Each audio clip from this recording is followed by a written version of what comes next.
Hello, this is Mike's Carburetor Parts, and I'm going to show you kit TK1005 for Ford tractors models NAA 1953 and 1954, 600 and 700 series 1955 through 57, with a 134 CID 4-cylinder Marvel Schebler make.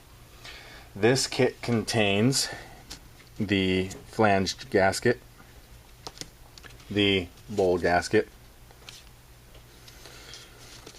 You also have the needle and seat, which has the Viton tip there. You also have the main tube, a throttle and choke shaft and lever,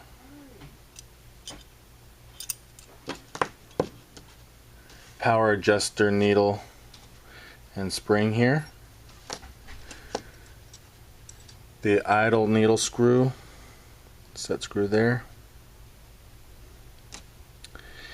and a few other miscellaneous washers, screws, your flow axle, springs, and it also comes with the service instructions for repair.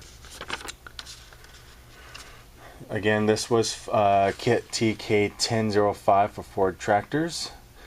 If you would like to purchase this kit or other carburetor needs, please visit us at mikescarb.com. Thank you.